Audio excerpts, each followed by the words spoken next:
Good afternoon. I wanted to talk about one aspect of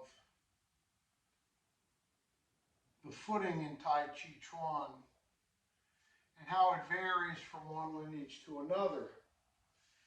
And based on various elements of perspective and what your personal perspective is, oftentimes my experience is one lineage will look down on another lineage as what they're doing is incomplete knowledge or is foolish or whatever. So an example of that is the toe up footage that's involved in the postures raise hands up as well as the posture play the lute or the pipa, shou hui pipa, and ti shou shang shi for raise hands up posture. There's that funny footing where the front foot, the heel's touching, the front foot is up. So I used to think in terms of like if he, you know, pushes me and I turn like this, that this front foot could trap him and then I could send him out and cause him to get an injury in his ankle. Okay? This is not something that I would say is necessarily the reasoning behind it. So if I were to seize his arm and I'm in like a position where the toe is down like this, if he pulls towards himself, he pulls me out. Whereas if my toe is up and he pulls, you see, the posture does the work for me and it pulls him in. Now in the Chengman Ching lineage, you'll see that they don't bring the foot up exactly 45 degrees. Or even maybe talking about Tai Chi ruler. But it's like, what brings the foot up? So in this instance here, we're looking at placing the foot in a certain way for optimal use of the posture to overcome my partner's power, right?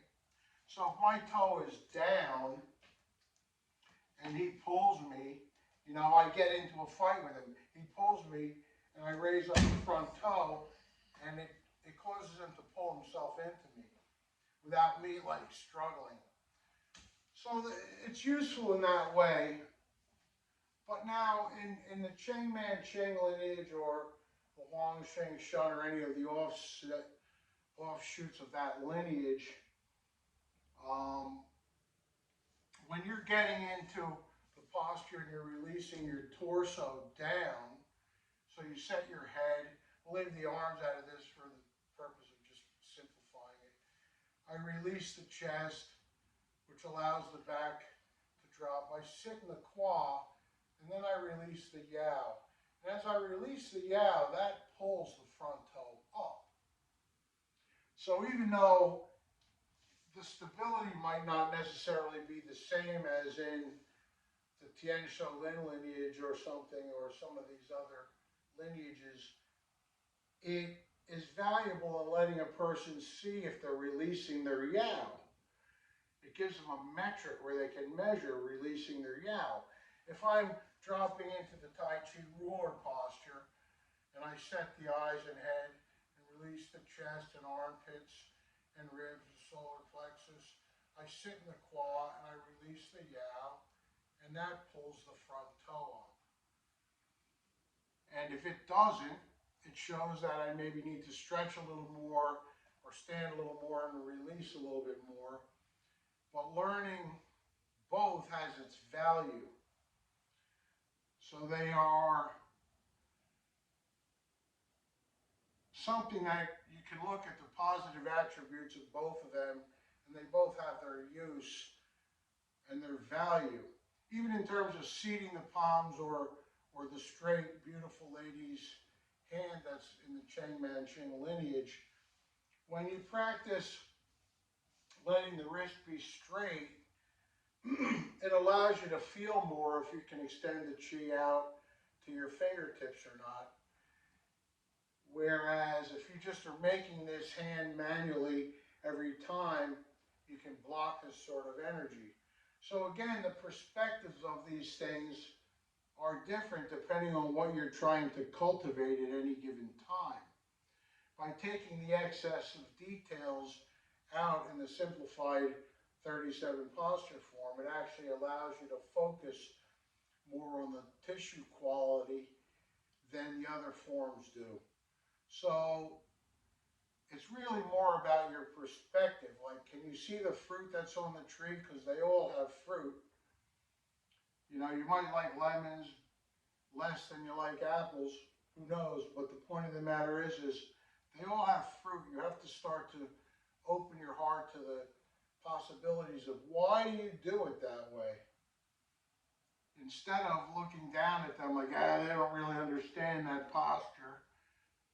It's a better idea to keep your heart open, your mind open, and explore why do they do it that way. Ask someone in the know, or ask someone to guide you towards someone who could answer that question.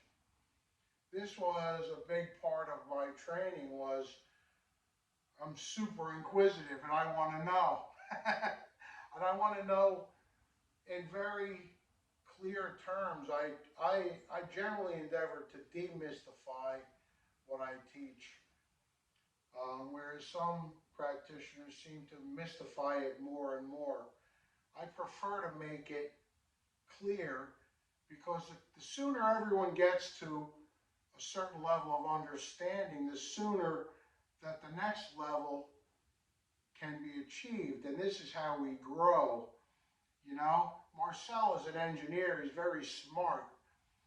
He challenges my mind all the time. He's always listening to things very differently than other people might listen to them or look at them, as well as my explanations versus other people's explanations. So I highly value his perspective. And as practitioners, I highly recommend you learn to value the different perspectives. So the tournament people that think what Adam Meisner is doing is woo-woo are really just putting blinders on to a crazy amount of knowledge that they can utilize to grow. Okay? And people that use some strength and some listening, you have to understand in the real world, people generally use power and strength all very similar, unless you're talking fighter against fighter. And I don't train the art of Tai Chi or any of the arts I do, especially being over 60 years of age. I'm not interested in fighting in full contact matches anymore. It's like, you know, but I am interested in how I can generate power and neutralize power and how I can do that with the least amount of effort. And that's what our exploration is about. So open your hearts and minds and start to learn something.